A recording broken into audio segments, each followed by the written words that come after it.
Hai teman-teman, kali ini kita akan membahas tentang pesona Sumatera Utara.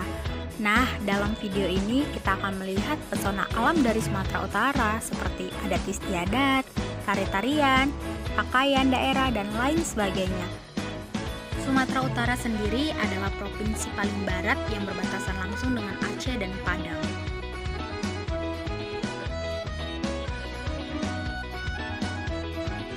So, jangan sampai ketinggalan ya. Yang pertama, kita punya Melayu. Suku Melayu banyak terdapat di kota Medan, tepatnya Deli Serdang, Sumatera Utara.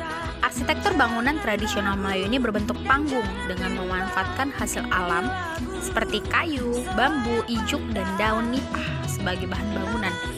Salah satu contoh bangunan yang terkenal dari suku Melayu ini adalah Istana Maimun, yang dulunya dikenal dengan Kesultanan Deli, Masjid Raya, dan Taman Sri Deli. Untuk tarian tradisionalnya yang terkenal adalah tari persembahan.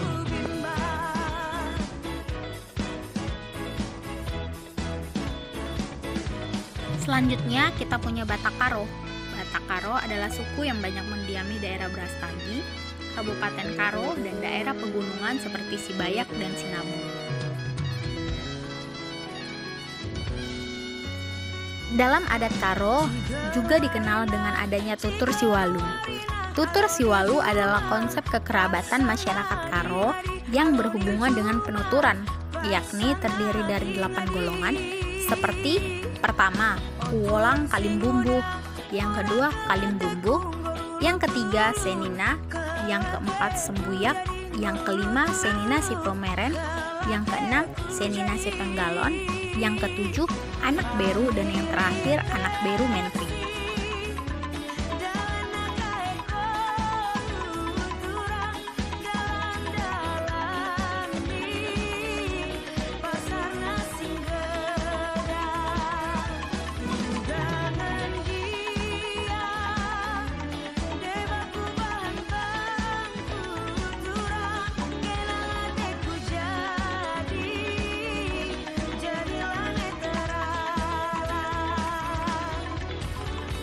Selanjutnya kita punya Batak Simalungun. Batak Simalungun adalah suku Batak yang banyak tersebar di daerah Simalungun dan sekitarnya. Kekayaan alam di daerah Simalungun ini gak usah ditanya lagi deh. Sekali kita ke sana, pasti kita akan langsung terhipnotis dengan pesona alamnya.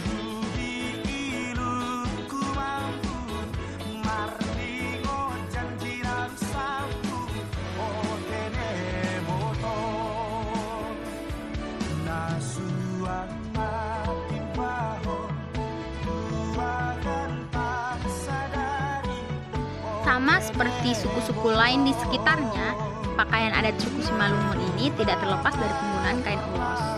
Kekhasannya dapat kita lihat dari kain khasnya yang mirip dengan ulos atau yang disebut hiyo dengan berbagai ornamen. Setelah Batak Simalungun, kita punya Batak Pakpak. Batak Pakpak adalah suku besar yang mendiami wilayah Provinsi Sumatera Utara, mulai dari Barus di Kabupaten Tapanuli Tengah, Kabupaten Humbang Hasundutan, Kabupaten Dairi, hingga Kabupaten Pakpak Barat. Suku Pakpak terdiri dari 5 suak atau subsuku, yaitu suak Simsim, Kelasen, Kepas, Pegagan, dan Boang. Suku Pakpak diikat juga oleh struktur sosial yang dalam istilah setempat dengan sulang silima. Sulang silima terdiri dari 5 unsur, yakni sinina tertua atau generasi tertua, sinina penengah atau generasi yang di tengah, sinina terbungsu atau keturunan terbungsu, beru kerabat penerima gadis, atau puang kerabat pemberi gadis.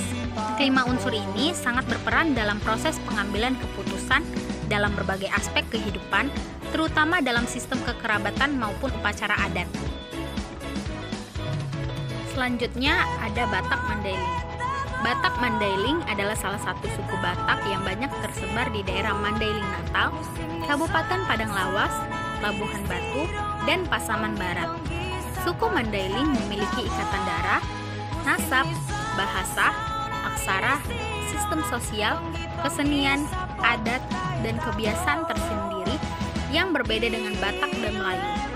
Suku ini juga terkenal karena pesona alamnya yang begitu memikat hati, seperti Kawah Gunung Sorik, Pantai Natal, Taman Nasional Batang Gadis, Danau Pondok Limo, dan masih banyak lagi yang lain.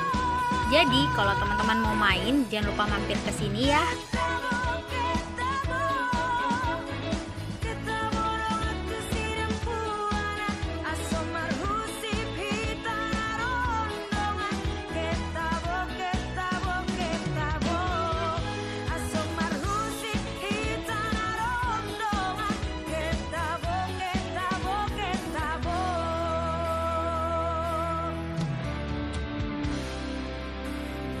Selanjutnya ada Batak Angkola. Batak Angkola adalah salah satu suku Batak yang jarang banget terdengar. Namun, bukan berarti suku ini tidak ada ya. Suku ini dapat kita temukan di daerah Tapanuli Tengah dan sekitarnya. Batak Angkola sendiri juga memiliki hubungan yang sangat erat, yakni hubungan kekerabatan antara marga-marga atau Tarombo Batak Toba, dan juga memiliki kekerabatan yang kuat dengan Batak Mandailing. Hal ini disebabkan karena adanya persamaan bahasa, budaya, dan agama yang dianut sebagian besar masyarakat dari Batak Angkola.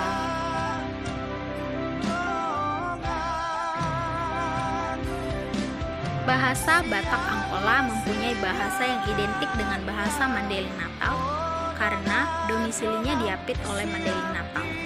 Perbedaannya hanya pada beberapa kosakata dan logatnya saat berbicara. Logat pada masyarakat suku Angkola terdengar lebih lembut dibandingkan orang Mandailing Natal, dan logat Angkola terdengar lebih tegas jika dibandingkan dengan Mandailing Natal.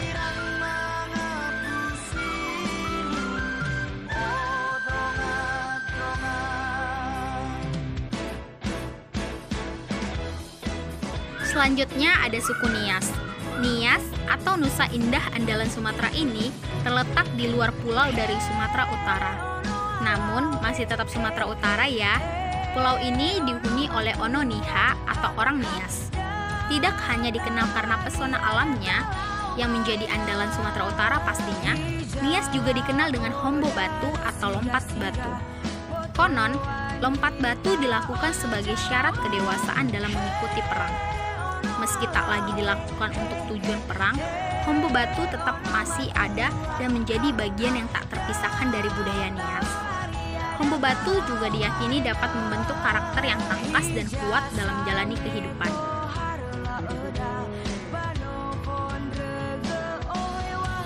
Tarian tradisional yang sangat terkenal dalam suku ini adalah Maena. Biasanya setiap ada upacara adat atau tradisi, Maena tak pernah ketinggalan untuk ditampilkan.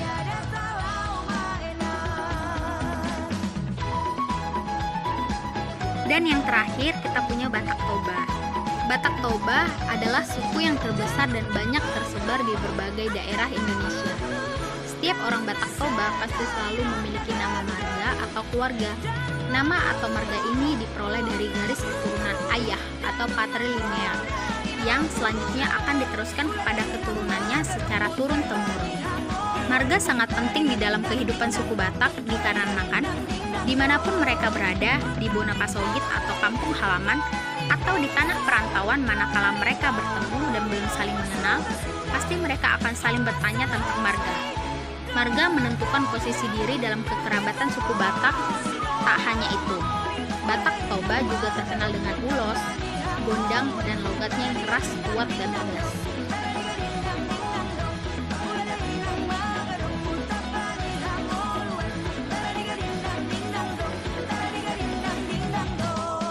Oke, cukup sekian.